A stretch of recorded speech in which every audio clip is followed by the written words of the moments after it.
Vous êtes sur Projet Libre, le podcast de linuxfr.org où l'on parle de logiciels libres, de l'open data et des communs numériques. Bienvenue, je suis Walid Nou. Bonjour à toutes et à tous, bienvenue sur ce nouvel épisode de Projet Libre. Aujourd'hui, on va continuer les séries sur l'open data et sur les référentiels.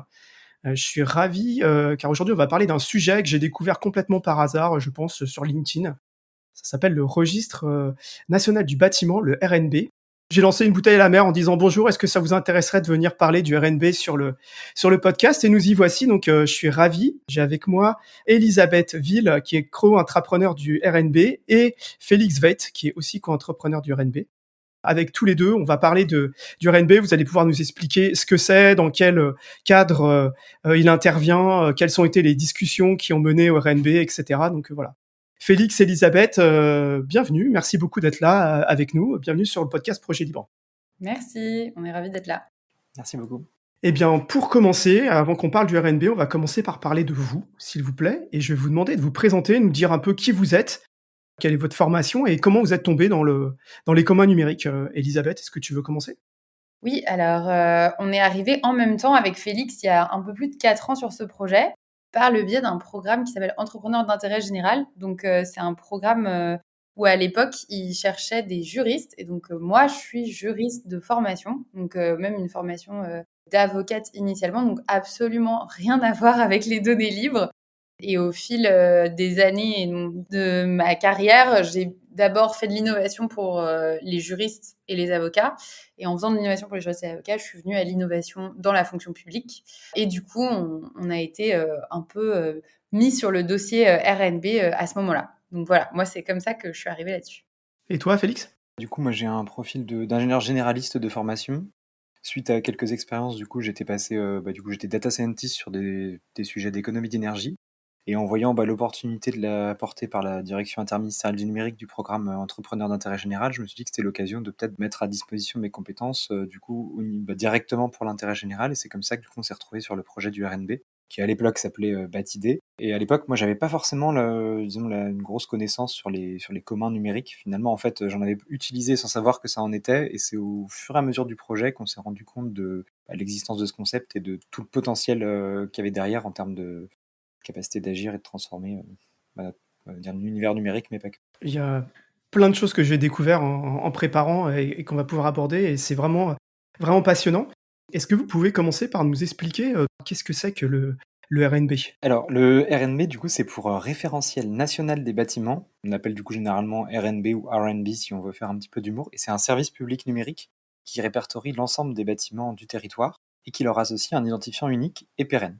Et en quelque sorte, une fois qu'il est attribué au bâtiment, cet identifiant pivot, qu'on appelle ID RNB, il permet de simplifier le croisement et les échanges de données bâtimentaires entre les différentes administrations publiques, les collectivités, les acteurs privés et les citoyens. Très bien.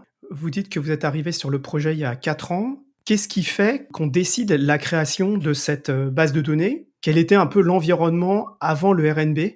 Alors du coup, l'idée du référentiel, elle est arrivée à l'ADEME, donc l'Agence de la transition écologique, puisque, c'est l'agence du coup qui est chargée de mener des études sur, l'impact, environnemental, notamment des politiques publiques. Et donc le service bâtiment, donc il y a un service qui est dédié, à l'impact spécifiquement pour le secteur bâtiment, s'est rendu compte que sans référentiel, ils avaient beaucoup de mal, notamment à piloter les politiques publiques, à mener des études suffisamment qualitatives. Il leur manquait vraiment une maille.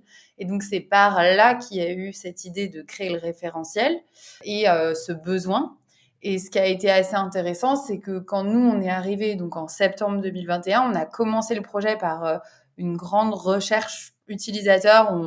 On s'est demandé, en fait, est-ce que justement un grand chantier comme ça de création d'un référentiel national qui va avoir des millions de lignes, c'est pertinent? Est-ce que ça répond à un vrai besoin?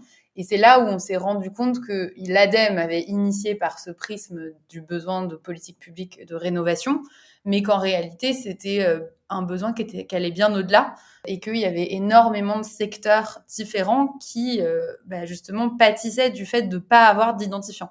Donc, typiquement, si on pense au service d'urgence, on va avoir aussi plein de choses autour de l'assurance des bâtiments, la collecte de l'impôt, le recensement. Enfin voilà, il va y avoir plein de politiques publiques qui vont être touchées. Et donc, avant que l'identifiant arrive, Finalement, ce qui se passe, c'est que comme la nature a horreur du vide, chacun va créer ses propres bases de données, ses propres référentiels de bâtiments dans son domaine, mais du coup ne bénéficie pas du tout des informations que les autres ont. Donc typiquement, il va y avoir une base des bâtiments pour les établissements scolaires, pour les équipements sportifs, par collectivité, etc., etc. Et donc tout ça crée beaucoup de redondance, beaucoup de silos, très peu de partage de la donnée, ce qui du coup fait que tout le monde a de la donnée dans son coin et assez peu qualitative. Les gens se parlent pas forcément, quoi. C'est ça. En fait, ouais, ils se parlent pas parce que soit culturellement, ils ont pas l'habitude de se partager ce type de données-là. Pour autant, ils voient bien qu'en fait, ils ont du mal à entretenir peut-être même des fois des bases de données assez conséquentes et des informations dessus. Et puis aussi, ils ont pas c'est pas facile en fait de se parler parce que finalement, on parle de bah oui, j'ai une base avec des millions de lignes et puis bah du coup, il y a une autre base de données avec des bâtiments aussi, mais ils ont peut-être pas forcément la même définition. Et puis pour les croiser, bah, comment je fais, comment ça on se parle et du coup, il y a quand même une barrière technique qui fait qu'on peut pas, c'est pas interopérable et donc ils ne le font pas forcément. Enfin, ils ne le faisaient pas. Et là, donc l'ADEME qui initie ce projet, elle va voir la DINUM pour lui parler de ce projet-là. Comment ça se passe? Parce que vous arrivez à travers donc la direction interministérielle du numérique? Alors à l'époque, le programme, du coup d'entrepreneurs d'intérêt général de la DINUM, il fonctionnait de telle sorte qu'il y avait, du coup un recrutement on va dire de profils, du numérique, donc des juristes du numérique, des développeurs, des data scientists et des designers. Globalement, c'est ce type de profil. Il y avait une campagne de recrutement de: «Est-ce que vous voulez, travailler pendant, 10 à 12 mois, sur des projets d'intérêt général au sein de l'État?» Donc nous, on a candidaté à travers ça, sans connaître les projets qu'il y avait. Et de l'autre côté, ils font une autre sorte de campagne, du coup, cette fois-ci, de recherche de projets. Et donc, du coup, là, les administrations, par exemple l'ADEME, ont été incitées à du coup, proposer des projets s'ils avaient des problématiques ou qui souhaitaient être traitées voilà, avec cet apport du coup, de ressources de la DINUM. Et c'est comme ça que la DINUM, il y a quelqu'un, du coup, c'est Romuald Comon, qui était à l'époque adjoint au service bâtiment, qui a fait le constat de l'existence de référentiels parfois de bâtiments ou de logements dans d'autres pays. Il s'est dit: «Tiens, en France, on s'aperçoit et comme l'a dit tout à l'heure Elisabeth, que ça nous pose problème de ne pas en avoir.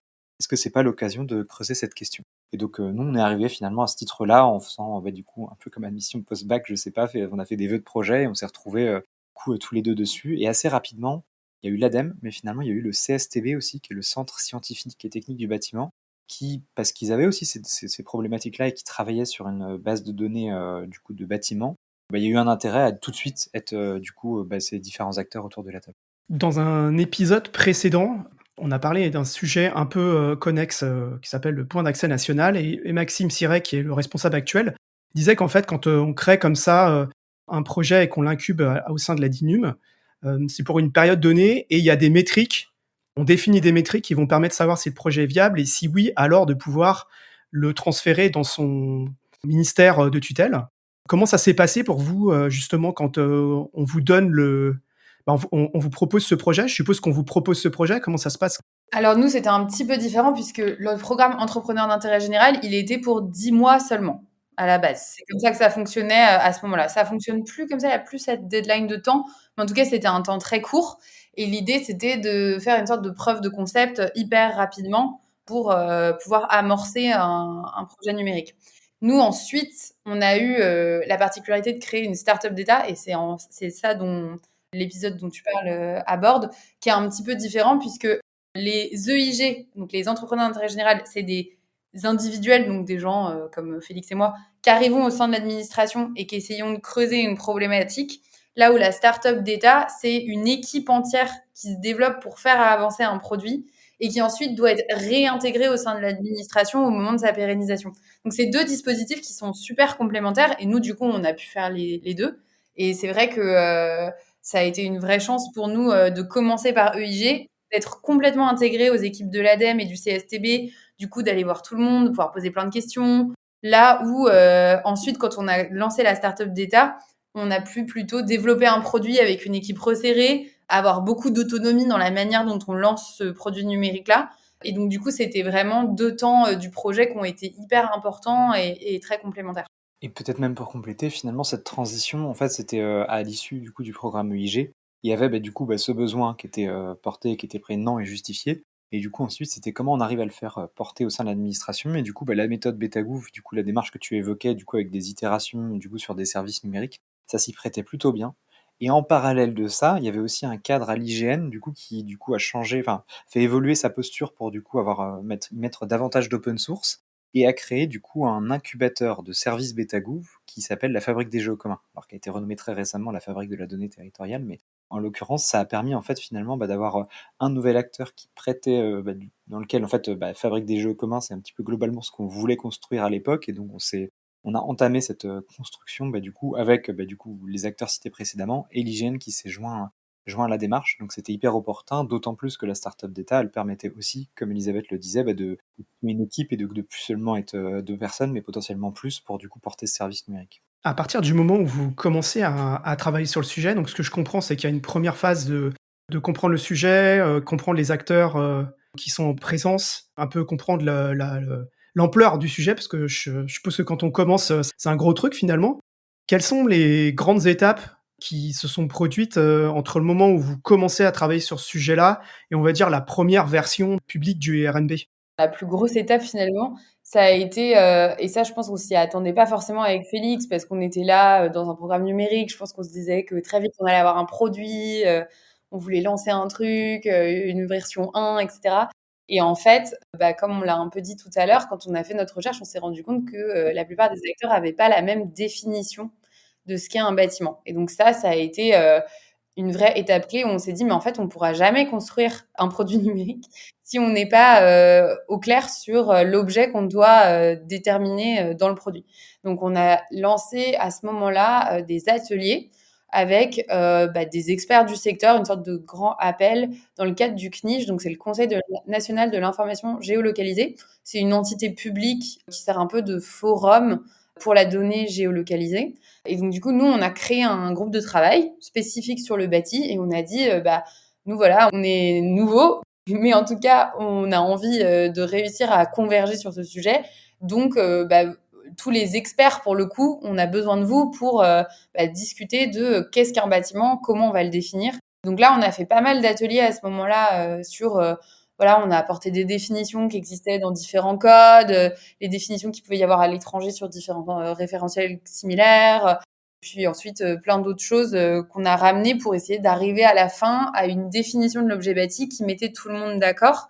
Sachant qu'en faisant ça, nous, on s'est rendu compte que, en fait, ça faisait 15 ans que, ce projet de référentiel, il était souhaité, mais qu'il aboutissait pas parce que finalement, c'était vraiment trop difficile de se mettre d'accord, et je pense qu'il y a eu un vrai effet aussi, d'opportunité du fait que nous, on était dédiés à ça, et en fait, c'est très difficile, pour, des gens, qui ont 50 choses à faire en même temps, de s'atteler sur un projet comme ça, partiellement avec quelqu'un d'autre qui fait aussi ça un peu dans un autre ministère, et cetera. Enfin, il y avait vraiment besoin, en fait, qu'il y ait des vraies ressources mises là-dessus, et après, nous, je pense quand même, et je trouve que c'est intéressant a posteriori de le voir comme ça, mais comme on était assez jeunes et novices, il y avait vraiment cette, fraîcheur, je pense, qui a permis aussi de un peu aplanir le débat.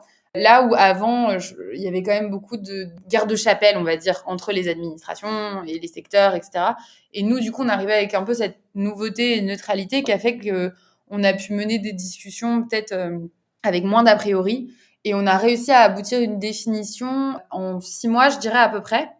Et ensuite, au-delà de la définition en tant que telle, ça a vraiment permis pour nous de fédérer un groupe de gens dans plein de secteurs différents, des administrations, des collectivités, des secteurs privés, qui se sont dit: «Ah, mais ce projet de référentiel, il est intéressant», et donc au moment où on a sorti le produit, on avait déjà des ressources sur lesquelles s'appuyer parce qu'ils avaient participé à la création de la définition et ils se sentaient hyper, impliqués et acteurs, en fait, de ce truc-là.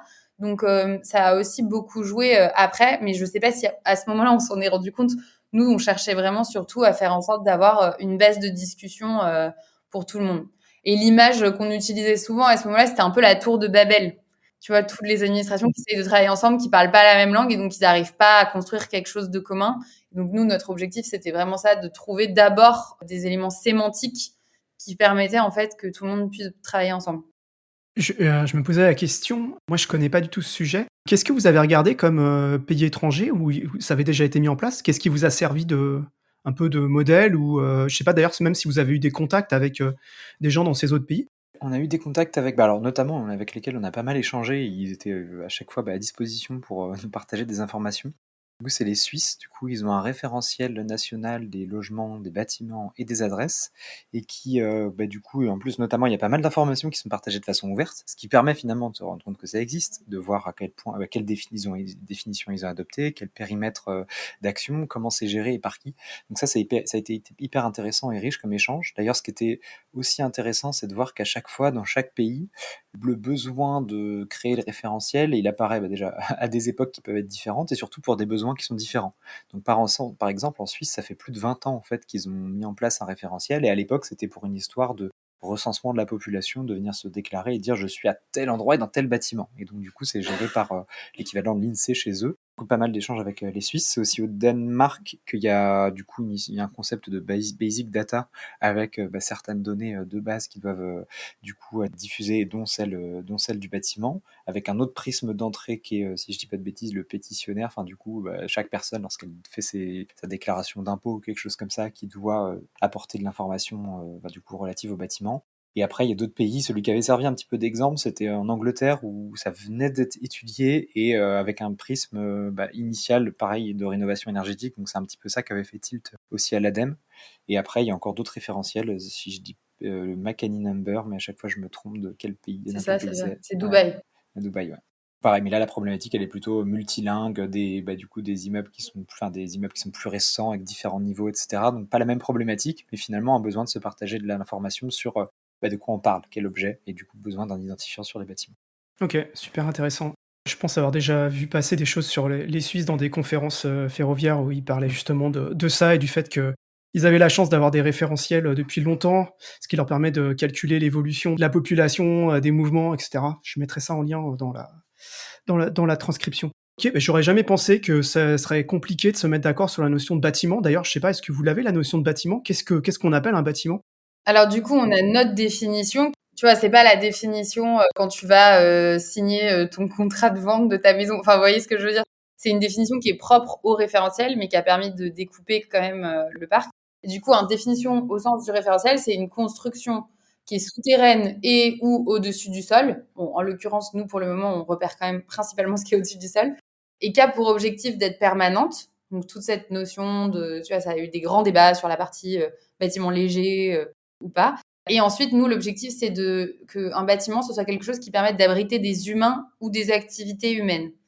Donc, globalement, il faut vraiment qu'il y ait cette notion de servir à un objectif, soit pour les gens, soit pour les activités. Et ensuite, on dit aussi qu'un bâtiment a forcément un minima un accès depuis l'extérieur, puisqu'on ne veut pas faire un référentiel sans lien avec les adresses. Et donc ça, c'est tout un sujet aussi de comment est-ce qu'on crée un référentiel qui dialogue avec les autres référentiels qui existent déjà. Donc vraiment comme des poupées russes. On a la parcelle. Sur cette parcelle qui est identifiée dans le cadastre, on peut y accéder par une ou plusieurs adresses. Et sur cette parcelle, on a un ou plusieurs bâtiments qui ensuite, eux, contiennent un ou plusieurs logements. Et donc, c'est comme ça qu'on envisage le RNB. Donc, c'est pour ça qu'on a mis cet aspect-là dans la définition. Et la dernière partie de la définition, c'est que dans la mesure du possible, un bâtiment est distinct d'un autre quand il est impossible de circuler entre eux. Et donc, ça, c'est une partie un tout petit peu plus délicate parce que ça implique quand même pas mal de connaissances terrain pour savoir distinguer un grand ensemble versus des maisons mitoyennes qui en fait sont chacune des bâtiments. Mais si on prend des vues aériennes, on a l'impression qu'elles sont collées et donc on pourrait se dire que c'en est un seul ou alors dans des grandes barres d'immeubles ou des choses comme ça. Donc ça, c'est la partie peut-être un petit peu plus difficile à mettre en œuvre de la définition. Et il y a toujours des vraies questions. Tu vois, en ce moment, on se pose beaucoup de questions sur la définition sur les grands ensembles hospitaliers où tu as clairement plein de bâtiments différents, qui ont des dates de construction différentes, des matériaux différents, etc. Mais en fait, tout communique parce qu'il y a des tunnels ou des passerelles entre les bâtiments.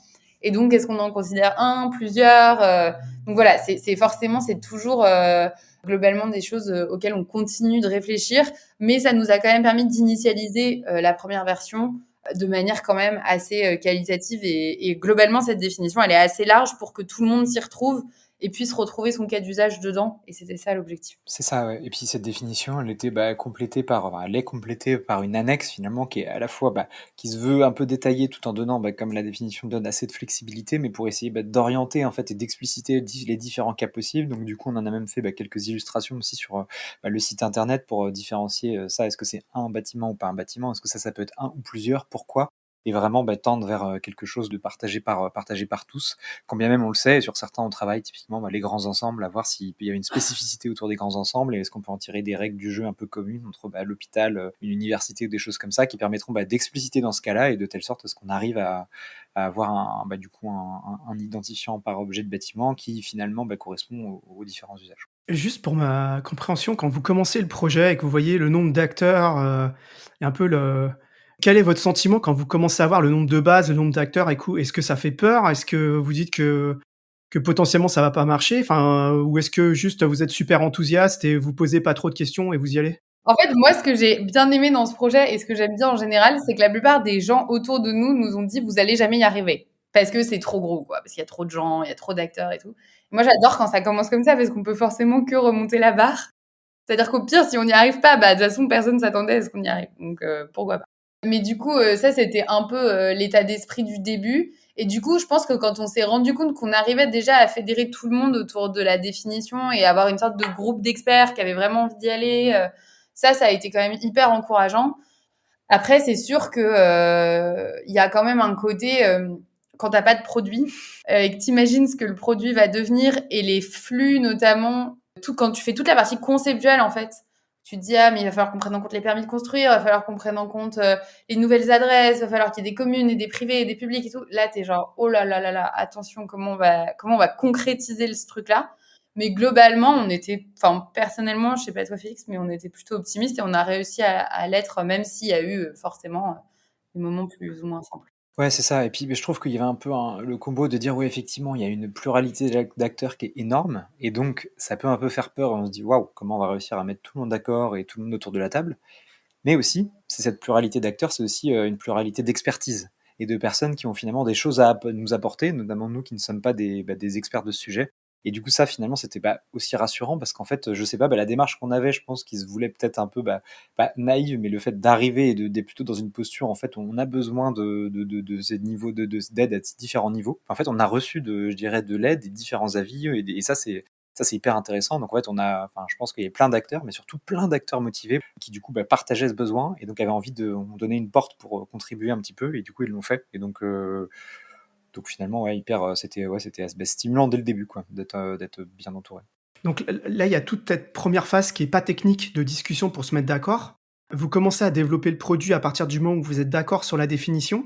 À partir de quand vous commencez à développer le produit et au départ, vous êtes que 2, enfin et d'ailleurs, je sais pas combien vous êtes maintenant, on va en parler après, mais à partir de quand vous faites une équipe et vous commencez à travailler sur le produit en lui-même? Alors, on fait une équipe Ça vous 1 fait an. sourire, je vois. Ouais, non, mais non, mais franchement, du coup, nous, on n'avait jamais eu cette phase de, du coup, construire une équipe, ce qui arrive derrière. On savait pas que ce serait le cas au début.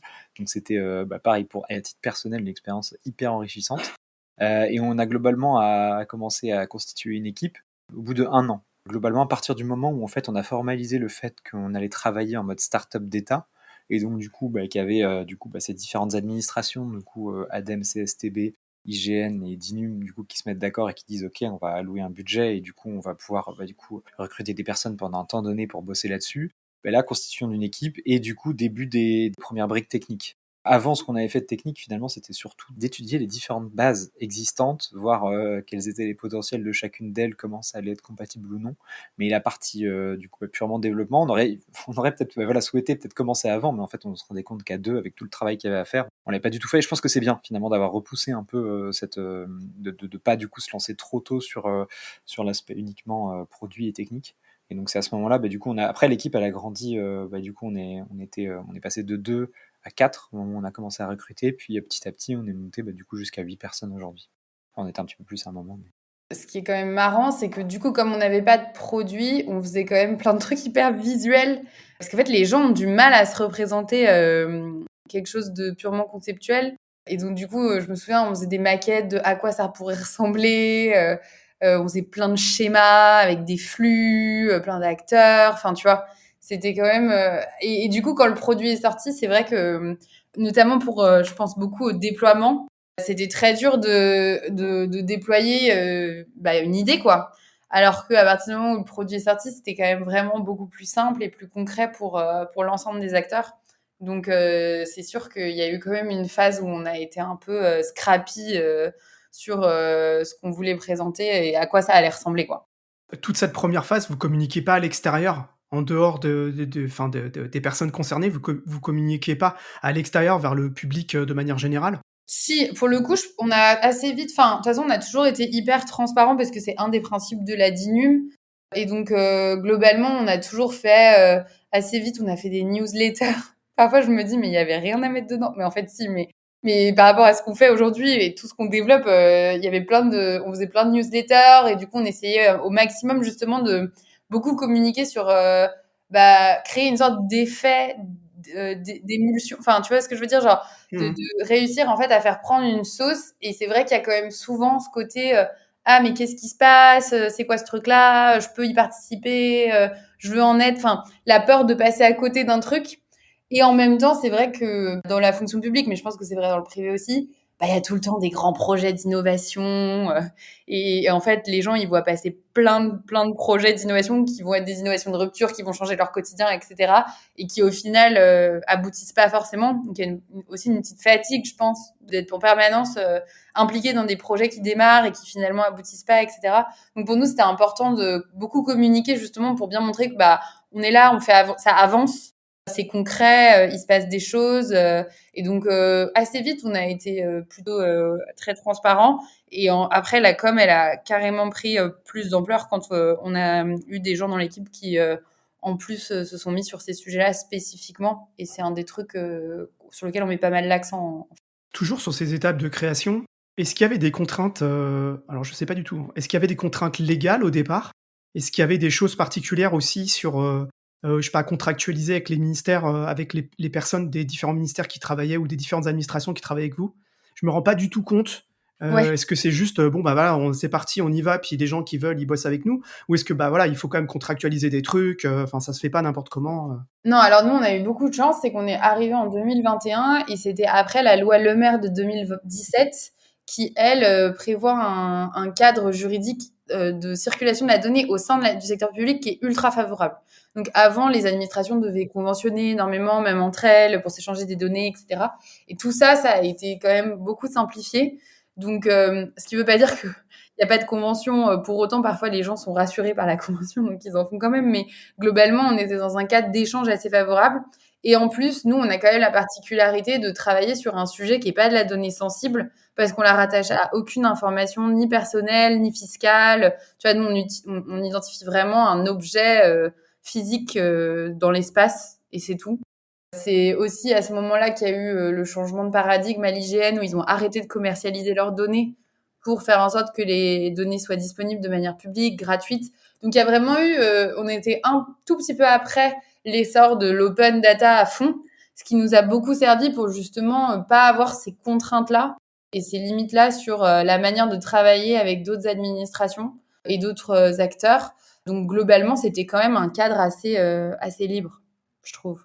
Sur le PAN, ce qu'il disait, c'est que Maxime, c'est que, il disait: «Bah, pour nous, c'était simple parce qu'en fait, c'était une disposition réglementaire, donc on pouvait pas nous dire que le PAN, ça existe plus». Mmh. Mais et la question que je me posais là-dessus, c'est, vous, quand vous avez commencé, donc c'était pas gagné que ça allait marcher. Une fois que vous avez que la startup était assez montée, qu'est-ce qu'ils pouvaient faire? Vous pouvez vous dire: «OK, ben, c'est bon, en fait, on a atteint les objectifs», ou est-ce que vous aviez comment dire? Des Mmh. paliers d'objectifs? Comment vous pouviez, mesurer le succès de ce que vous étiez en train de faire? Carrément. Du coup, ce qui est sûr, c'est que nous, on n'avait pas du coup on n'avait pas, et je pense qu'on aura peut-être l'occasion d'en parler initialement, de base légale, du coup, sur le référentiel. Donc, du coup, déjà, il y avait un enjeu à rassurer et convaincre différents acteurs de travailler avec nous, puis de travailler ensemble sur, du coup, un objet, du coup, qui n'est pas, du coup, encore officiel. Donc ça, du coup, il y avait quand même un gros exercice de conviction à faire de ce côté-là. Mais comme, du coup, comme tu le soulignes, ce qui a permis notamment de convaincre, c'est du coup, de construire des indicateurs autour de, nos données, et notamment des indicateurs autour de la réutilisation. De assez rapidement être capable de montrer qu'en fait, le référentiel, du coup, les premiers indicateurs qu'on avait, c'est de dire un référentiel, l'objectif, c'est qu'il soit présent dans un maximum de bases de données. Donc du coup, il faut réussir à créer la boule de neige et puis la pousser, donc faire en sorte qu'il y ait différents acteurs qui l'adoptent, et puis qu'eux, ils se rendent compte que ça va être adopté par différents acteurs. Et donc voilà, il y a toujours un coût d'entrée pour le premier qui est plus conséquent, mais c'est ceux aussi qui ont le plus de besoins qui sont prêts à faire l'effort. Donc du coup, il y a vraiment des indicateurs autour du nombre d'acteurs qui intègrent la base de données. Et ensuite, il y a des aspects autour de démontrer que c'est réutilisé. Donc, il y a beaucoup de téléchargements, d'utilisation des API qui permettent de mettre à disposition sous différents formats des informations sur les bâtiments. Donc ça, c'est des choses, c'est pas mal de choses qu'on continue de suivre. Et là, la dynamique actuelle, elle va tendre aussi vers, ok, très bien, on a un stock de bâtiments, mais il faut qu'on soit en capacité de capter le flux et également de corriger, parce qu'on a construit une base de bâtiments à partir on a essayé de faire le mieux de ce qui existait à partir de différentes bases de données existantes, mais il y a forcément des erreurs initiales, des adresses qui peuvent être mauvaises, il y a un bâtiment qui n'a pas exactement la forme qui est attendue, ou en tout cas qui aurait besoin d'être décalé, des choses comme ça, celui-là a été détruit, celui-là vient d'être construit. Et pour tout ça, on essaye de suivre, c'est la dynamique de contributeur. La dynamique de contribution, donc ça, c'est un truc qu'on a mis en place il y a peu de temps finalement. Du coup, on y pense depuis très longtemps, et c'est sur quoi on échange avec beaucoup d'acteurs depuis le début. Mais les contributions, elles ont commencé à arriver du coup cette année, notamment pendant l'été, où on a mené une expérimentation en disant pendant un temps donné, on va essayer de mesurer, bien suivre ce qui se passe, et on a eu pendant l'été plus d'une 40 000 contributions, puis là je crois qu'on a largement plus de 100 000, enfin je ne vais pas m'avancer exactement, mais du coup ça par contre c'est un indicateur qui est hyper important et qui montre est-ce qu'on est capable du coup de tendre vers quelque chose. Du coup notre objectif c'est de mieux représenter au mieux la réalité terrain, quoi. Ok, ouais, parce que derrière les indicateurs, il y a des problématiques de financement aussi, je suppose. Faut arriver à montrer que ce qu'on fait, ça mérite que ça soit financé, quoi. En plus, dans le contexte actuel, le financement, c'est vraiment le nerf de la guerre. Donc, nous, ce qu'on essaye de faire, c'est de voir quelles sont les dépenses d'investissement évitées grâce au RNB. Donc, tu vois, comme initialement, on voyait bien qu'il y avait plein de redondances. Est-ce que le RNB, ça, en fait, finalement, minimise beaucoup ces redondances et les gens partent de quelque chose d'existant, donc ils dépensent pas l'argent qu'ils auraient dépensé pour créer leur propre base bâtie, pour lancer des outils, pour des choses comme ça. Donc ça, on commence à réussir à l'identifier. Et après, on a aussi toute la partie, est-ce que ça génère même des gains? Et ça, c'est plus difficile parce qu'en fait, il y a plein de gains qui sont liés au RNB, mais c'est jamais vraiment direct. C'est-à-dire que c'est pas en ayant le RNB que j'ai pu faire, je sais pas moi, cibler 1 million d'euros de rénovation beaucoup plus précisément. C'est le RNB qui m'a permis de faire des croisements de données d'autres bases qui, elles, m'ont permis de créer un outil de pilotage qui m'a fait gagner. Enfin voilà. Donc c'est toujours beaucoup plus par rebond. Donc c'est sûr que la valeur monétaire du RNB, elle est un peu plus dure à évaluer. Et en même temps, c'est aussi assez... Enfin, je trouve que c'est de plus en plus audible pour la plupart des administrations de se rendre compte que, notamment, si eux le font pas, ils sont finalement en perte de valeur par rapport à toute l'info qu'ils pourraient collecter, et de bien comprendre aussi la valeur de l'information que eux détiennent. C'est juste que, voilà, c'est pas toujours facile à calculer de manière en euros ou en temps gagné, surtout qu'on est quand même encore très jeune. Donc, il y a aussi beaucoup de collectivités, par contre, qui nous utilisent, qui nous disent on perçoit que ça va nous faire gagner du temps et de la qualité. Mais par contre, là, à 6 mois d'utilisation, on ne peut pas vous dire encore exactement ce que c'est, quoi. Vous êtes toujours attaché à la DINUM, là, pour l'instant?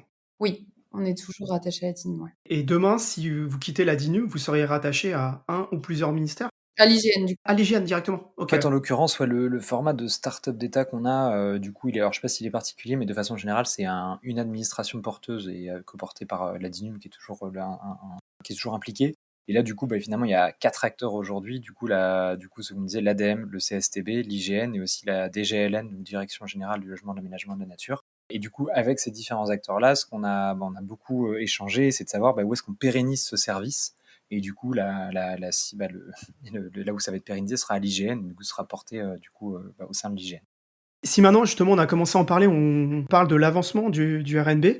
Aujourd'hui, vous en êtes où par rapport au plan de développement? Là, on a parlé du fait que vous aviez une V1 d'un produit, que vous avez pu ouvrir à contribution, et cetera. Où est-ce que vous en êtes par rapport à ce que vous êtes, un peu fixé?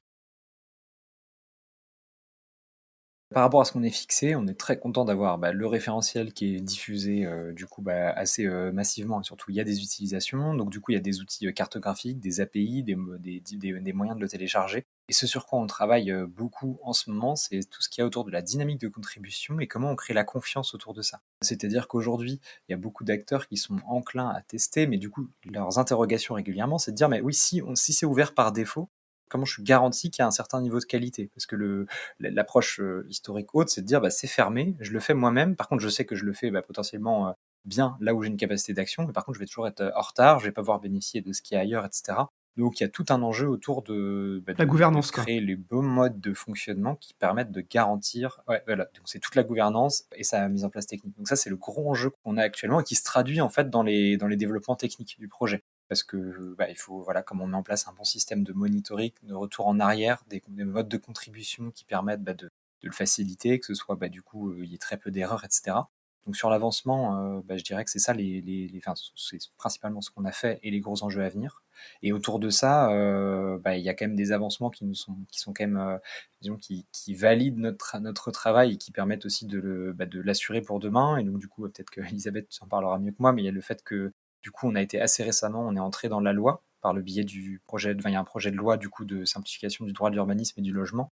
On a pu du coup y être intégré, ce qui permet du coup d'avoir une base légale du projet. Et ça, c'est hyper riche et donc bientôt ce sera publié au journal officiel et ce qui permet du coup justement de rassurer les acteurs quant à l'existence du RNB. Donc ça, c'est quand même hyper fort, quand bien même on va y préciser par décret des éléments justement de gouvernance et de mise en œuvre. Il y a le fait aussi, parce qu'il y a eu pas mal d'inquiétudes initiales qui étaient très bien, vous lancez quelque chose, mais comment on est garanti que ça va perdurer dans le temps. Et donc le fait que le projet soit pérennisé, ça donne aussi ça donne aussi ça donne aussi à voir, quand bien même il faut bien entendu réussir à avoir les financements qui sont associés. Donc je pense sur les niveaux d'avancement, je pense que c'est ça, quoi. Alors, Elisabeth, est-ce que tu peux nous parler des étapes pour la pérennisation du RNB, c'est-à-dire à partir de quand il y a ce besoin de pérennisation, il arrive, et quelles sont les étapes du processus, où est-ce que vous en êtes dans le processus de pérennisation du RNB? Est-ce que tu peux nous guider, nous éclairer un peu, s'il te plaît?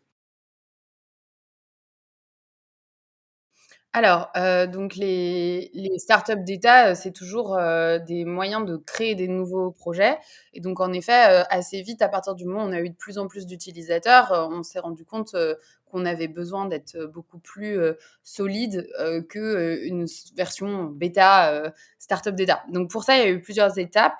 La première étape, c'était de désigner une administration qui reprend, puisqu'on a plusieurs sponsors. Donc ça a été acté cette année en 2025. C'est l'IGN du coup qui va reprendre le projet. Donc ça permet de désigner d'une certaine manière le producteur de la donnée de manière fiable. Donc ça, c'est une grosse étape de savoir qui porte. Et ensuite, on a tout un volet qui va être le volet d'officialisation par des véhicules législatifs. Et donc ça, en fait, cette année et l'année dernière, on a mené beaucoup de travaux pour essayer déjà de trouver une loi dans laquelle c'est pertinent de parler du RNB. Donc on a essayé avec le projet de simplification de la vie économique, mais on nous a dit qu'en fait, c'était pas assez en raccord avec le texte et c'est vrai que c'est un texte très large donc on peut le tenter mais ça n'a pas fonctionné. Et ensuite, on a eu un texte plus récemment qui était le projet de loi de simplification du droit de l'urbanisme et donc, dans ce texte, il était prévu, donc qui était porté par un député, il était prévu notamment un panel d'outils qui aidaient les collectivités avec leurs procédures d'urbanisme. Et donc, comme il y avait des outils qui étaient listés, on s'est dit, on pourrait rajouter le RNB à cette liste d'outils, puisque c'est ce qu'on fait en fait. Et du coup, on a été sollicité des sénateurs, donc avec l'aide de nos sponsors, donc des administrations. On a été voir des sénateurs qui allaient voter la loi. Et on a plusieurs sénateurs qui se sont dit OK, c'est pertinent, on va porter un amendement du coup à cette loi pour ajouter le RNB à la liste des outils que prévoit la loi. Donc ça a été soutenu par des sénateurs. Ensuite, le gouvernement, donc le ministre du Logement, a également dit on est d'accord, c'est pertinent, on l'ajoute au texte. Donc cet amendement, il a été voté par le Sénat d'abord. Il était porté donc par le Sénat, mais aussi par le gouvernement. Et ensuite, il a été voté en commission mixte paritaire à l'Assemblée nationale. Donc la loi a été votée et on était dedans. Donc on était hyper contents. Mais du coup, comme tu le comprends dans la manière dont je suis en train d'en parler, il y a un mais, c'est que sur d'autres articles de cette loi, le Conseil constitutionnel a été saisi. Et donc le Conseil constitutionnel, en France, il peut être saisi s'il y a 60 députés ou 60 sénateurs qui disent attention, cette loi a été votée, mais on pense qu'elle n'est pas conforme à la Constitution. Et donc c'est là où, pardon, je vais faire ma juriste, mais du coup, ça s'appelle la hiérarchie des normes, où la Constitution, c'est la norme la plus haute, et donc c'est celle qui doit être respectée, et tous les textes de loi qui arrivent après doivent toujours être conformes à la Constitution. on part du principe, d'une certaine manière, que c'est toujours conforme, parce que sinon, ce serait infernal de vérifier toutes les lois qui passent. Mais du coup, il y a un critère qui est que si 60 députés ou sénateurs pensent que c'est pas conforme, ils peuvent saisir le Conseil constitutionnel. Donc là, il y a eu une saisine sur d'autres articles, pas sur celui du RNB, des articles différents sur un sujet différent de la loi. Mais une fois que le Conseil constitutionnel est saisi, il a le droit de regarder toute la loi, pas que les articles sur lesquels il a été saisi. Donc il peut pas s'auto-saisir, mais une fois qu'il est saisi, il peut tout regarder.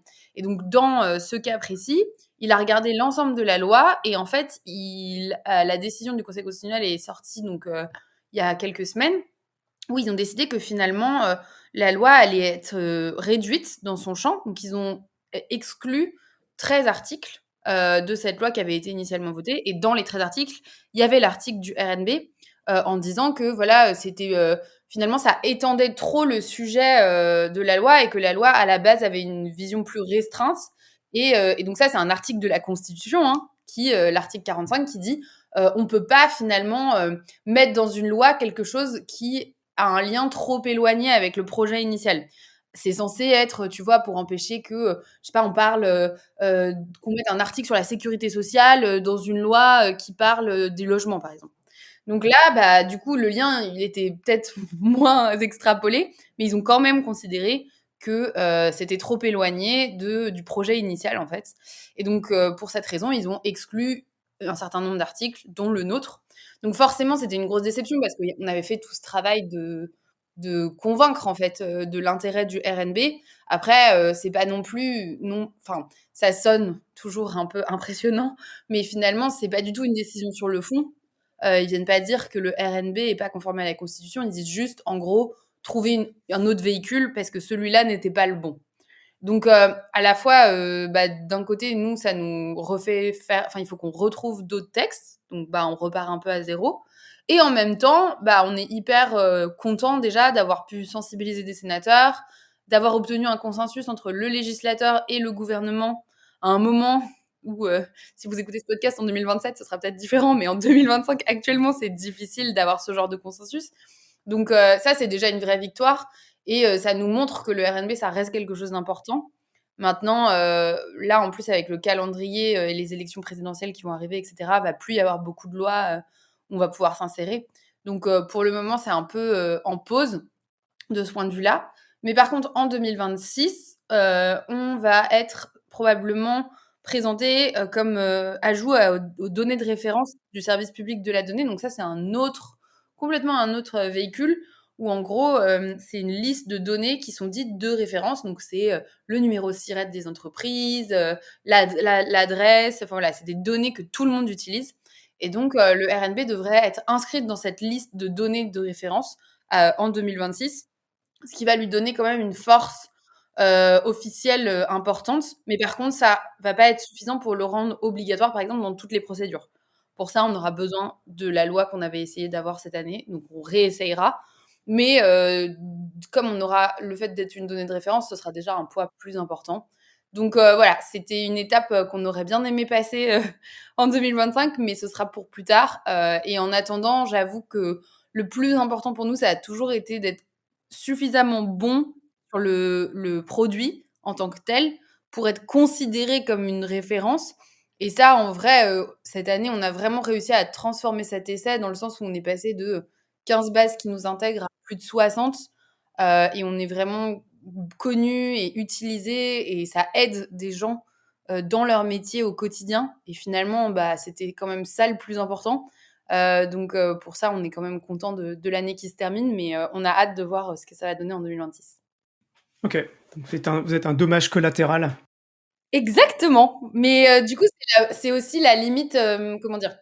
De la start-up d'État, c'est-à-dire que, bah, nous, on est au service de l'État, comme tous les fonctionnaires et les gens qui travaillent dans le public et du coup, bah, ça implique d'être tributaire des aléas, de la vie publique, faut un peu mettre son ego de côté dans ces moments-là pour se dire que, bah, c'est pas personnel évidemment, que le travail qu'on fait, il est pertinent quand même, mais juste qu'il faudra qu'on trouve, un meilleur véhicule, un meilleur timing, à un autre moment.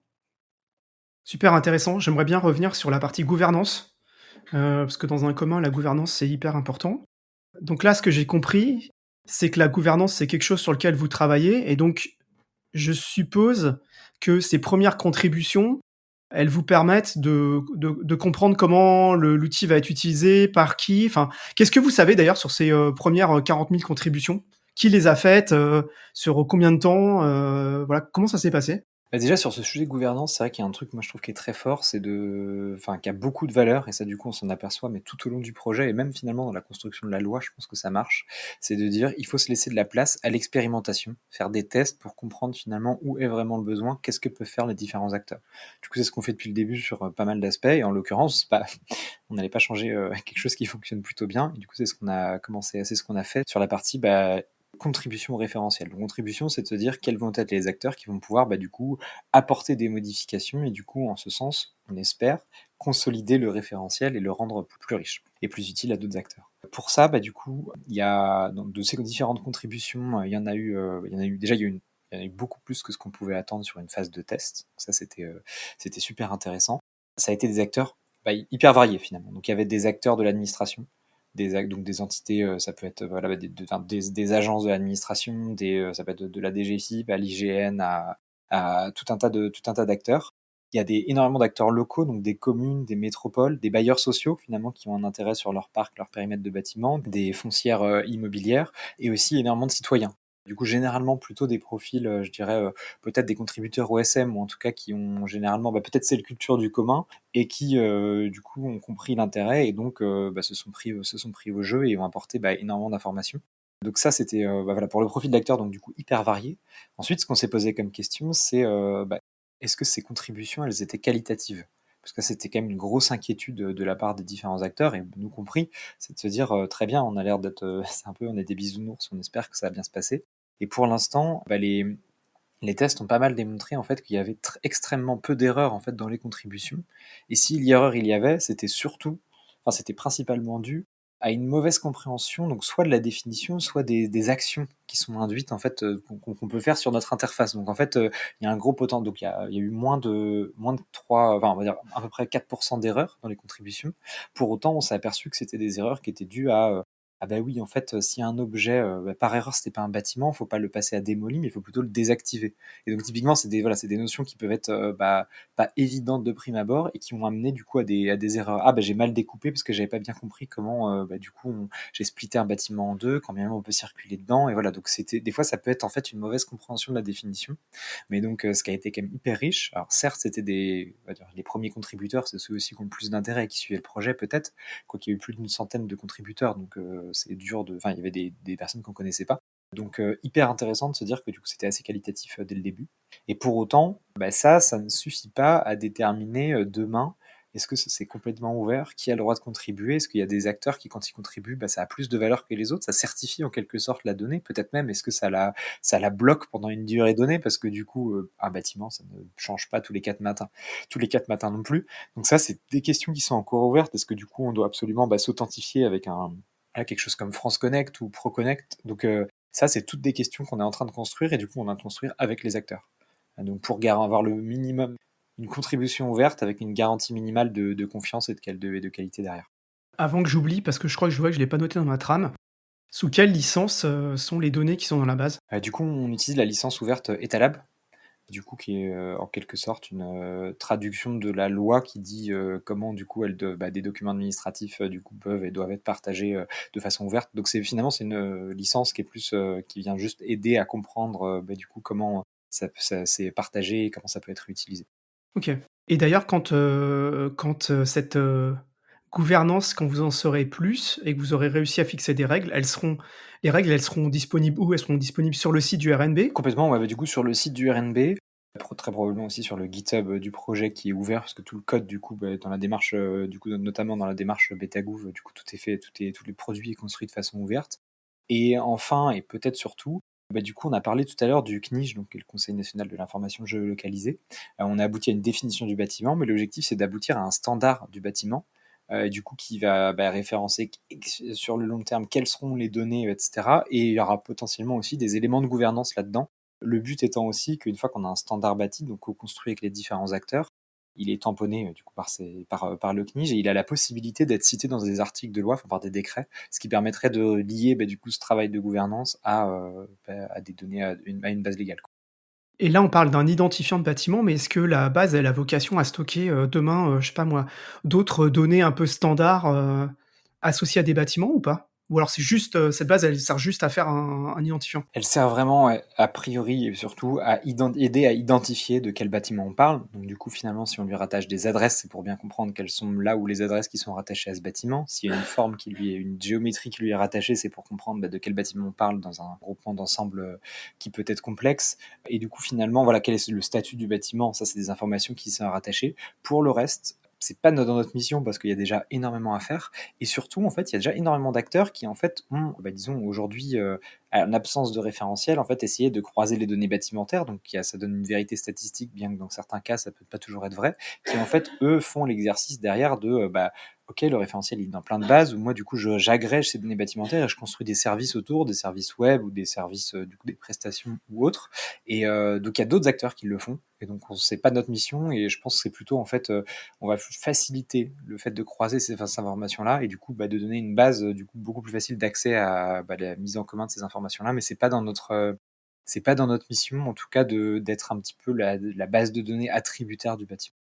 Bah, justement, là, on parle de différents acteurs. Est-ce que vous pouvez, succinctement citer les grandes bases ou les grands acteurs, qui vont, utiliser, les données, du RNB? Je pense qu'on mettra dans les notes le lien vers, justement, on a une page dédiée sur le site, qui les recense. Mais globalement, on a donc on a déjà toutes les bases qui sont liées à nos sponsors et donc c'est ceux qui avaient un intérêt le plus évident. Donc typiquement, on va avoir au sein de l'ADEME, la base de données DPE, la base Opera, il y a un nouvel outil Hyper qui est en train de se construire, qui est porté par l'ADEME. Opéra, c'est quoi? Opéra, c'est l'Observatoire de la performance énergétique et de la rénovation et des actions du tertiaire, et du coup qui vise du coup, à ce que les acteurs du tertiaire, alors certains obligés avec des surfaces de plus de 1000 m², partagent du coup à l'ADEME leur consommation d'énergie et surtout leur cible de réduction à horizon de différentes années. Et donc pour ça, du coup, il y a besoin de savoir de quel périmètre bâti pour chacun des acteurs, de quoi on parle. Et initialement, cette base, il n'y avait pas encore le référentiel national des bâtiments, donc ils avaient créé une sorte de un autre ID qui était dédié à ça, mais qui du coup permettait pas de recouper les informations. Et donc, justement, depuis le temps qu'on travaille avec l'ADEME là-dessus, il y a eu du coup la compréhension de l'intérêt de mettre l'ID du RNB dedans pour recouper. Et d'ailleurs, c'est en cours, c'est en train d'être fait. Donc ouais, côté ADEME, c'est ça. Ensuite, côté CSTB, il y a la BDNB, donc du CSTB, qui est une base qui est vraiment hyper utile parce qu'elle permet de récupérer justement toutes ces données agrégées, ce que nous, on fait pas. Donc c'est très complémentaire. Côté hygiène, il y a la BD Topo qui rediffuse les identifiants du RNB aussi. Ensuite, on a plein de cas différents qui tombent plutôt dans la partie logement, politique du logement de la DGLN, qui est notre autre sponsor. Donc là, on va avoir, par exemple, des choses sur la vacance des logements, avec 0 logement vacant, le LOVAC du CEREMA. On va avoir aussi, des bases, beaucoup sur Pardon, c'est quoi le le LOVAC? LOVAC, c'est la base du CEREMA qui est, créée dans le cadre de plan national contre les logements vacants. Donc c'est pour, aider les collectivités à repérer les logements vacants. Globalement, on devient un peu les rois des sigles quand, quand on Ouais, fait pardon, un ouais, là, il dossier, va y donc avoir beaucoup Ouais, d'acronymes. je suis pas ouais, très ouais, non, familier de mais tous les sigles d'administration. hésite pas à poser les questions parce que même nous, on se perd parfois. Du coup, Non, non. après, tu as le lien avec les fichiers fonciers, donc tous les logements qui sont aussi faits par le biais du CEREMA. Et ensuite, on va avoir plein de thématiques, donc par exemple les logements sociaux. Là, on a la Banque des territoires qui a fait un applicatif Prio Réno Logement Social, mais aussi tout simplement dans la base du SDES, donc des services des statistiques, c'est le répertoire des bailleurs sociaux, donc le RPLS. On est dans le répertoire des copropriétés, de l'ANA. Et ensuite, on va avoir des bases peut-être un petit peu plus par thématique. Donc, par exemple, Accès Libre, c'est une autre startup d'État qui permet d'avoir des informations sur l'accessibilité des logements pour les personnes en situation de handicap. On va avoir des thématiques, par exemple, l'éducation nationale qui a son bâti, qui gère. Donc, on va être dans cette base-là. Pareil pour les équipements sportifs. Data tourisme, c'est les bâtiments spécifiques dans le secteur du tourisme. Donc, tu vois, secteur par secteur, on est dans certaines bases. Et ensuite, l'autre gros panel dans lequel on est, c'est les bases des collectivités. Donc là, ça va être à la fois des grosses métropoles comme Lyon, ou Marseille, ou Nantes, on est aussi à Toulouse. Enfin voilà, on est dans plein de très grosses bases. Là, c'est plutôt des personnes qui ont des SIG, des ressources pour traiter ces données-là.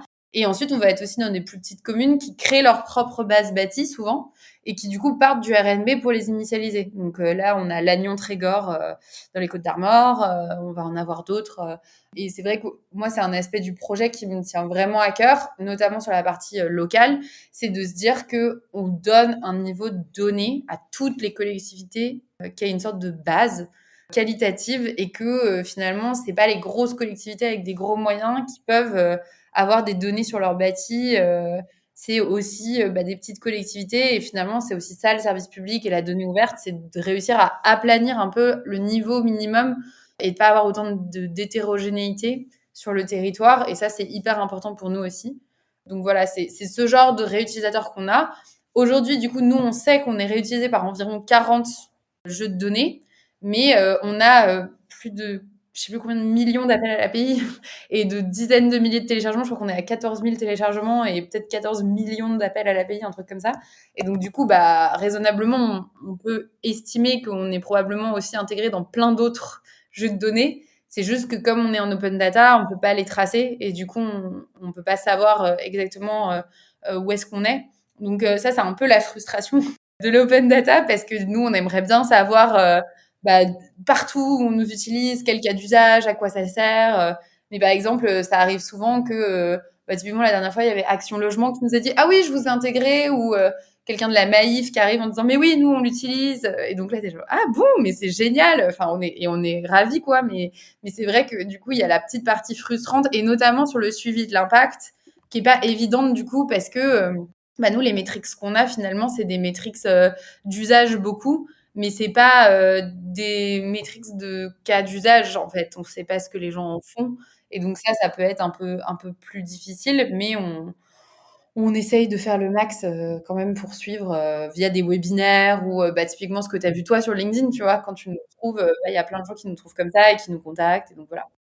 Et à la fois, c'est frustrant, mais je pense, extrêmement positif pour nous parce que ça témoigne un petit peu du changement d'échelle où, historiquement, en fait, on va pousser ou chercher les utilisateurs, leurs besoins, les démarcher, essayer de faire la démarche qu'ils comprennent l'intérêt du projet et qu'ils adoptent le référentiel. Et donc là, si finalement, aujourd'hui, en fait, il y en a qui, du coup, on apprend de par ailleurs et du coup, de façon fortuite que ça commence à être utilisé, c'est un super bon signal. Donc, c'est... Ouais, mais c'est aussi le bénéfice de l'open data. Exactement, ouais. Exactement. Ouais, c'est de favoriser la réutilisation sans avoir à se soucier de devoir le pousser auprès de tout le monde. Alors, je voudrais rajouter une question. Comment réagissent les gens, par exemple, je sais pas moi, le contributeur d'OpenStreetMap qui trouve que le RNB c'est intéressant, qui a participé à cette phase d'expérimentation? Est-ce que déjà c'était clair que c'était une phase d'expérimentation pour un certain temps? Et comment lui, il peut se projeter par rapport au fait qu'il y a des gens, des producteurs qui vont potentiellement avoir plus de poids ou avoir comment dire, une exclusivité sur les données? Comment est-ce que vous avez eu des retours de gens qui ont réagi d'une manière ou d'une autre là-dessus? Ouais, complètement. Donc, à la fin de donc on a lancé une expérimentation sur l'été parce qu'il fallait encadrer le projet un peu dans une temporalité pour s'assurer qu'on est, tu vois, à une sorte de point où on se dit, OK, en 2 mois déjà, qu'est-ce qu'on a, quoi. Donc, il y avait les 2 mois de cet été. Au final, on a laissé les outils ouverts, donc là, ça tourne toujours. Mais du coup, l'idée, a toujours été de tester, voir les résultats. Donc, on a vu qu'il n'y avait pas beaucoup d'erreurs dans la manière dont les gens contribuent, et ensuite de verser ces résultats au CNIJ, dont on a déjà parlé. Et donc là, pendant le CNIJ, il y a des gens d'administration officielle, des collectivités. Il y a aussi les gens que ça intéresse, simplement. Et là, c'est là où on voit, mais moi, je trouve que c'est ce qui est fascinant dans ce projet, c'est toute la tension qu'il y a entre, d'un côté, être la référence. Donc, ça veut dire une forme de vérité, en fait. Et la vérité, ce que ça implique pour certains n'est pas forcément ce que ça implique pour d'autres. Et donc, notamment, par exemple, tout ce qui va être le volet officiel, donc les collectivités, les administrations centrales, etc., ils perçoivent la vérité par le fait que la donnée, elle a été, entre guillemets, tamponnée par un acteur officiel. Et donc, pour eux, c'est finalement un peu comme ça que la vérité émerge. Là où nous, en fait, on se rend compte que la vérité, elle est détenue beaucoup plus largement et qu'elle peut aussi être dans les mains du citoyen lambda ou du contributeur OSM qui connaît extrêmement bien le terrain et qui s'y intéresse de très près et qui détient des informations qui ne passent pas par des canaux officiels, en fait. Et donc, du coup, c'est là où il y a un enjeu de réussir à faire en sorte que d'un côté, les officiels se sentent rassurés par rapport à cette donnée qui est de référence, mais de l'autre, de préserver la valeur du commun en tant que tel par des contributions beaucoup plus larges.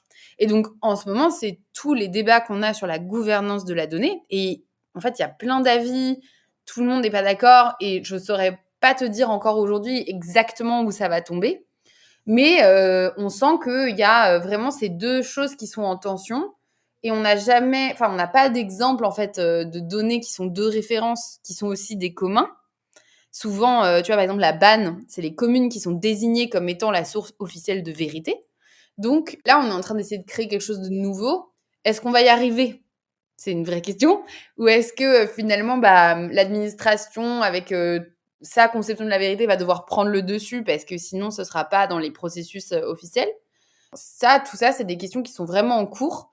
Et si ça intéresse les auditeurs, ils sont évidemment les bienvenus pour donner leur avis. On a un canal sur le forum des géocommuns qui est dédié aux questions de gouvernance du RNB où les différents acteurs échangent et tout le monde est bienvenu pour donner son opinion.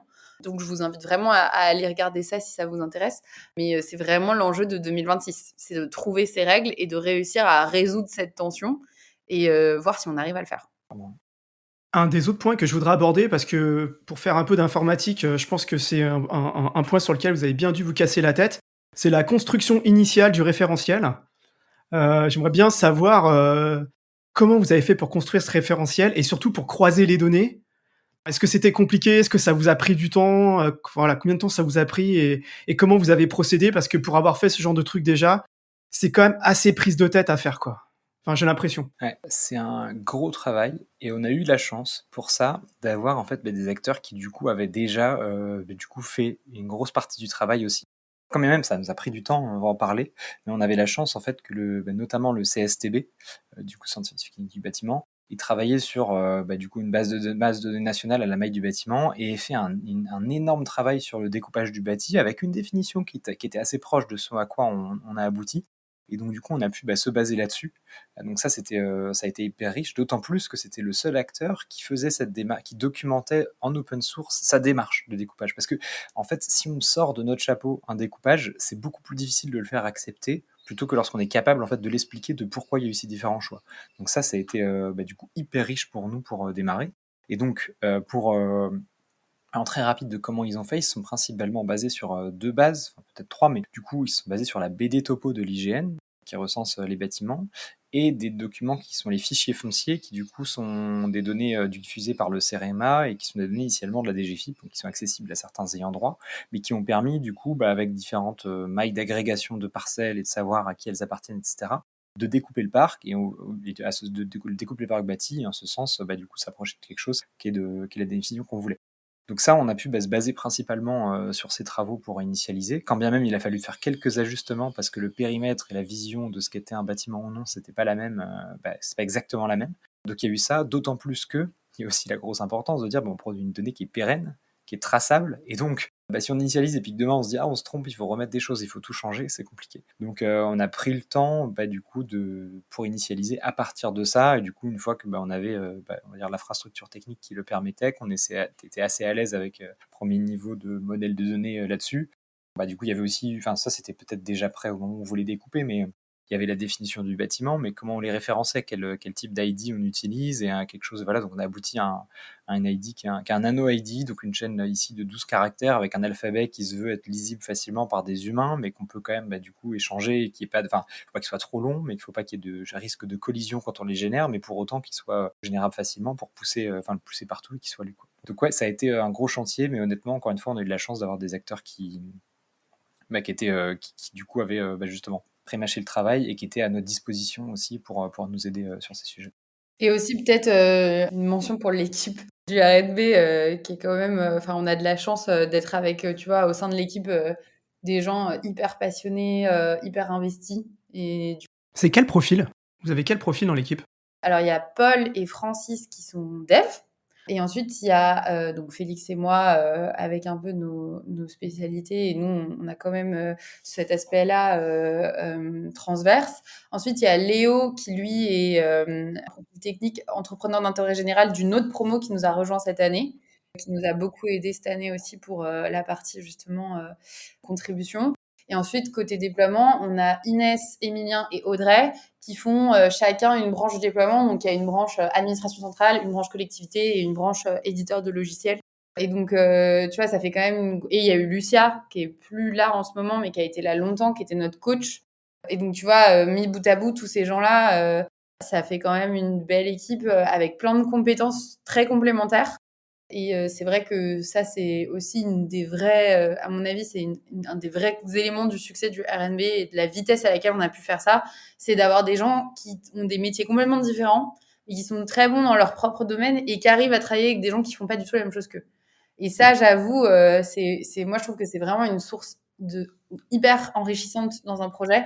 Et c'est quelque chose qui est pas forcément facile à mettre en place au sein de l'administration parce que souvent, il y a l'équipe déploiement et l'équipe tech et ils sont sur 15 produits en même temps chacun.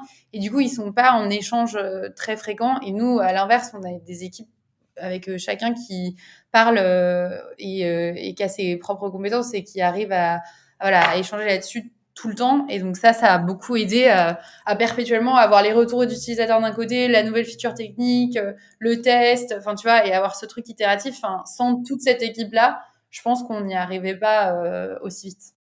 Pour avoir regardé, il y a un truc que je trouve, là je me suis dit: «Ouah, pour la recherche, et tout, ça va être génial». C'est les comment dire? L'historique des identifiants avec les merges, avec les fusions et tout, là je me suis dit: «Ouah, si tu veux retracer sur des années ce qui s'est passé dans une zone donnée, c'est l'outil idéal, quoi». Ouais, exactement et ça c'est, du coup, on est content de ça, mais ça nous impose du coup de le faire et du coup de se dire: «Bah, on promet que c'est pérenne et donc maintenant il faut le faire, quoi» et de se dire: «Il faut que ça tienne», du coup, on serait content que, dans 50 ans, ça puisse encore, du coup s'appuyer là-dessus, quoi. Je voudrais qu'on parle, rapidement de l'avenir du RNB. On en a déjà un peu parlé, enfin même pas mal parlé et tout, mais s'il y a des choses supplémentaires que vous voulez dire sur l'avenir du RNB, comment vous voyez la suite, quels sont les défis, qui sont devant vous? Qu'est-ce que vous voudriez porter à connaissance des auditrices et des auditeurs de Projet Libre sur ce sujet-là? Je pense qu'un des gros enjeux, du coup, c'est ce qu'on l'a dit, sur la gouvernance, qu'on arrive à atterrir sur des règles claires et que ce soit hyper lisible pour tous. Comme ça, on sortira de cette étape aujourd'hui où on a des gens très motivés et, tu vois, très experts qui l'utilisent. Mais nous, on voudrait que ça soit vraiment beaucoup plus démocratisé et ça sera mieux avec des règles. On aimerait bien aussi que toute la phase de transition au sein de l'IGN, elle se passe le mieux possible. C'est vraiment une administration exemplaire sur les données géographiques, avec un réseau génial, des gens passionnés, hyper talentueux. Donc, on a envie que ce changement-là pour devenir un des services phares de l'IGN, ça marche bien. Et ça, c'est toujours un challenge parce que du coup, le mode startup d'État qui retransfère au sein de l'administration, c'est pas forcément évident, vu qu'on va passer ça à des gens qui n'ont pas bossé sur le produit depuis le début, comme nous, etc. Mais ça serait une vraie victoire. Et après, être une donnée de référence, je pense que ça serait vraiment l'aboutissement de ce projet. Et ensuite, à terme, je pense, on a fait un truc qui s'appelle une futurospective pour le RNB dans 30 ans. Et on s'est dit, mais si on est, tu vois, utilisé dans toutes les bases de données et que les gens peuvent les croiser et dire, à tel endroit, il faut rénover en priorité parce qu'en fait, c'est là où il y a des passoires thermiques, parce qu'on a vu dans les DPE que ça marchait pas. Enfin, tu vois, c'est vraiment ces cas d'usage qu'on commence à voir. Mais en fait, ça, c'est forcément des choses qui prendront des années avant qu'on puisse voir un impact tout le temps. Et du coup, moi, je me dis, mais le jour où le RNB, tu vois, c'est plus vraiment une question, il est intégré partout et utilisé au même titre que l'adresse, en fait, ça, ce serait fantastique. Alors après, il y a d'autres choses qui pourraient être encore plus impressionnantes, qui seraient de réussir à faire une sorte de fusion totale entre les données adresse, cadastre, local, bâti. Enfin, tu vois, à faire en sorte que tout ça soit hyper à jour, hyper lié en permanence, etc. Ça, c'est un peu de l'ordre du rêve parce que forcément, c'est pas évident. Mais je pense que pour les réutilisateurs, ça serait vraiment génial. Enfin, ça leur simplifierait considérablement la vie. Donc, nous, on garde quand même cet objectif-là en tête. Et globalement, ça, on serait vraiment content, je pense, si on avait tout ça. Je sais pas si Félix, toi, tu avais d'autres trucs, d'autres rêves?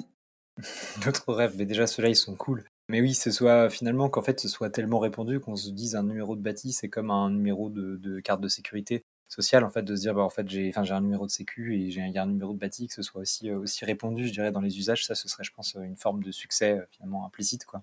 Après, ça sera jamais un truc grand public, je pense, quand même. Ouais, bien sûr. Et par contre, ouais, je reviens, je pense que le maillage entre du coup les différentes bases de données socles que sont le cadastre, l'adresse, les locaux, c'est vraiment si on veut construire en fait un socle de données géographiques qui en France peut permettre de faire énormément de choses avec un bon niveau d'efficacité et un mécanisme d'entretien qui est qui est collaboratif et qualitatif, là on aura quand même réussi un truc qui est assez fort, quoi. Avant qu'on se quitte, je reviens 2 secondes, sur le côté enfin sur le niveau européen. Ouais. Il y a une volonté au niveau européen d'avoir un équivalent du RNB, partout ou? Bah, pas explicitement, enfin, tu vois, il y a pas de projet spécifiquement visé comme ça, mais par contre, c'est vrai que ne serait-ce que par, ce qu'on expliquait tout à l'heure sur les données à forte valeur, il y a quand même un niveau d'harmonisation, en tout cas de qualité attendue des données par thématique qui est assez clair. Après, c'est sûr que quand tu vois à quel point c'est quelque chose de difficile à mettre en place au niveau d'un seul pays, de vouloir la même chose, partout selon la même, forme, je sais pas à quel point, c'est quelque chose qui est porté au niveau européen. En tout cas, ce qui est marrant, c'est que nous, on a beaucoup interrogé nos voisins au début. Et là, on a des gens qui viennent nous interroger, nous, sur comment on a fait. Donc, tu vois, on a eu des interlocuteurs en Allemagne, en Belgique, qui sont venus nous voir en nous disant, mais comment vous faites, etc.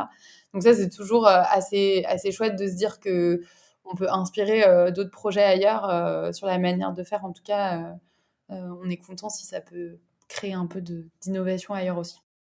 Et tous les acteurs qui vous ont parlé ou qui viennent vous parler, c'est des acteurs publics? Parce que ce qu'on discutait dans le point d'accès national, c'est qu'en fonction des pays, ce truc a été implémenté, parfois c'était privé en fait.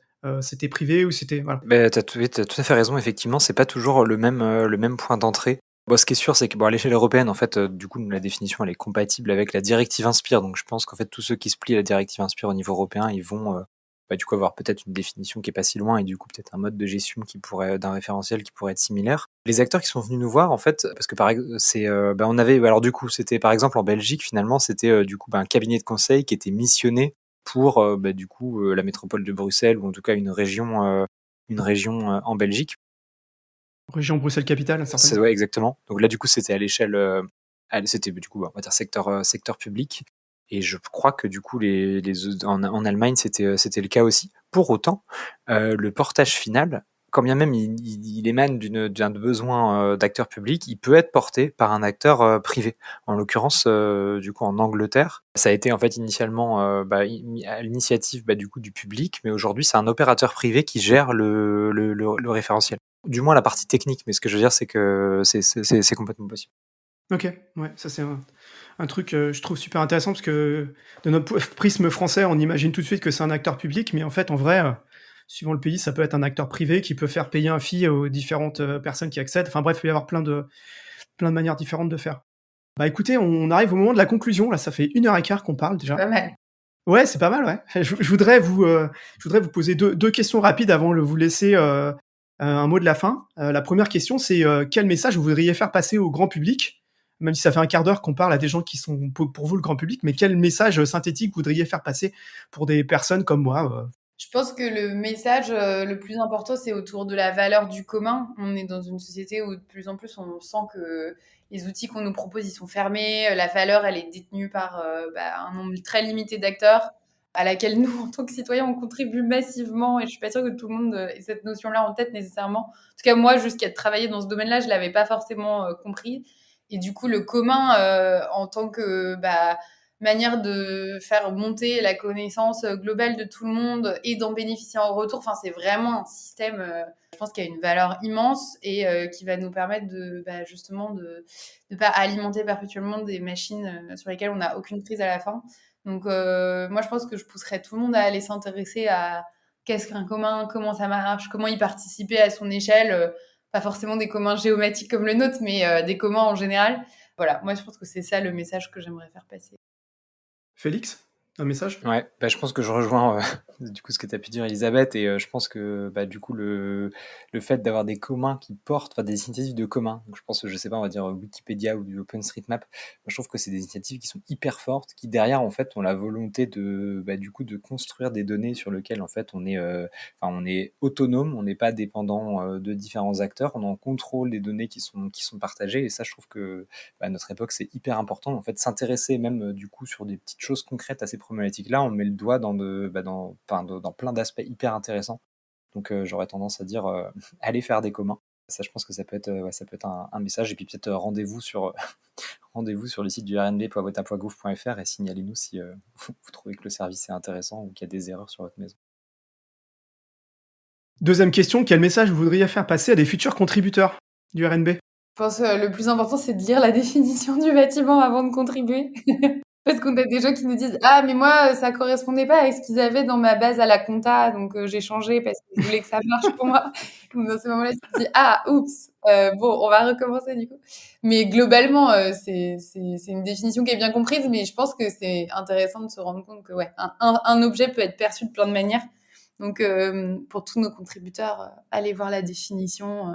Non, et puis venez adopter le RNB. Je pense que c'est l'opportunité de bénéficier d'une base qui va être hyper riche, qui est interopérable, et en retour, du coup, vous allez la consolider en vous-même. Et ça, c'est aussi un petit truc qui est enrichissant aussi de se dire, du coup, j'ai apporté un petit peu ma pierre à l'édifice, et du coup, on construit une communauté de contributeurs pour avoir de la donnée bâtimentaire qui est la plus proche du terrain. Donc, allons-y. Ouais, moi, je dois avouer qu'en préparant avec Audrey, quand elle m'a dit le volume de discussions autour de la notion de bâtiment, je suis un peu tombé de ma chaise.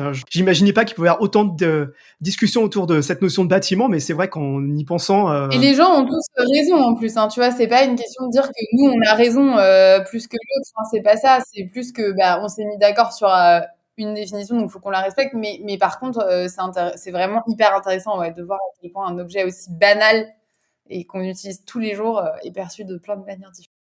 Avant de se quitter, je vous laisse un mot de la fin à tous les deux. Voilà, si vous voulez faire passer un message aux auditrices et aux auditeurs de Projet Libre. Elisabeth, est-ce que tu veux commencer? Je suis pas sûre d'avoir quelque chose C'est la question hyper piège à chaque inspirant fois. à dire. Non, mais je pense que C'est toujours écrit dans la trame, mais à chaque fois, les gens disent « Ah, je sais pas quoi dire. » non, c'est par rapport à tout ce qu'on s'est dit là depuis une heure. Je pense que si on a pu inspirer aussi soit des personnes qui travaillent dans le secteur public ou même dans le secteur privé qui à plein d'égards ressemble au secteur public dans le fait d'avoir des process, des manières de faire. On a un peu parfois l'impression qu'il y a il y a une seule manière d'arriver à un résultat et je pense que le RNB c'est un bon exemple de un pas de côté tout en étant hyper intégré quand même au sein de structures publiques. Donc je pense que c'est ça qui est intéressant et si je peux encourager les gens à aller voir ça dans leurs propres organisations, à se dire mais est-ce qu'on pourrait questionner quoi, se dire est-ce que je pourrais faire différemment. Moi allez, je donne une phrase pas bateau mais une phrase inspirationnelle pour finir. C'était dans les mémoires d'Adrien Marguerite Yourcenar qui disait même là où j'innovais, j'aimais me sentir avant tout un continuateur. Et je trouve que c'est une super phrase qu'on avait pendant notre promo EIG. J'ai toujours beaucoup raisonné avec cette phrase-là. Donc, je laisserai sur ça. Félix, mot de la fin. Je pense, du coup, je ferais pas mieux qu'Elisabeth là-dessus, bien entendu. Mais en tout cas, souhaiter te remercier parce que je pense que les initiatives de projets libres, elles auraient un intérêt hyper fort à être mis en avant parce que c'est vraiment se soucier de questions d'intérêt général et de développer nos capacités d'agir. Donc, du coup, merci de les mettre en valeur à travers un podcast, notamment. Donc, voilà. Il se trouve qu'à travers le podcast, je peux prendre toutes mes questions et ma curiosité et les poser à des gens pendant 1h30. Et je dois avouer que ça m'arrive souvent de me dire « Ah, mais c'est quoi ça? Ça a l'air vachement bien. Attends, je vais contacter les gens. » Donc voilà, donc c'est très cool. Écoutez, merci beaucoup à tous les deux d'avoir pris du temps et d'être venus parler de ça. Je suis très content. Ça fait aussi un écho à ce qu'on a dit avant sur le point d'accès national. On a pu apporter un autre éclairage aussi sur les startups d'État et tout, qui est un sujet que je connaissais pas du tout avant de parler avant de faire ces 2 épisodes et qui est, je pense, très intéressant pour tout le monde parce que c'est de l'argent public, ça nous concerne tous. Pour les auditrices et les auditeurs, écoutez, comme d'habitude, partagez sur les réseaux sociaux, parlez-en autour de vous. Peut-être écouter aussi l'épisode sur OpenStreetMap aussi pour commencer si vous voulez. Et puis n'hésitez pas à aller sur le site, regarder les différents réseaux sociaux, partager sur ceux que vous préférez. Bien entendu, j'ai une préférence pour le fait divers, mais tous les réseaux sociaux qui sont sur le site, vous pouvez les utiliser, ça sera avec grand plaisir. Et je pense qu'en 2026, on continuera à faire des épisodes autour des communs numériques et de ce type d'initiative. Écoutez, Elisabeth, Félix, merci. Au plaisir de vous rencontrer en vrai un jour. Oui. Ouais. Et puis, qui sait, on se reparlera peut-être dans quelques temps pour vous nous donniez des infos sur la gouvernance, où vous en êtes. Voilà. Carrément. Génial. Merci. À bientôt.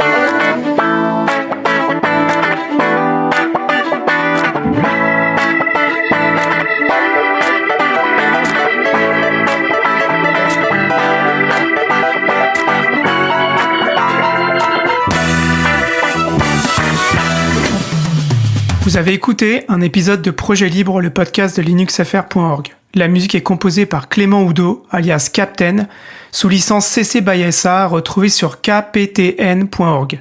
Si vous avez aimé le podcast, vous pouvez en parler autour de vous et nous soutenir en suivant le lien dans la description de l'épisode.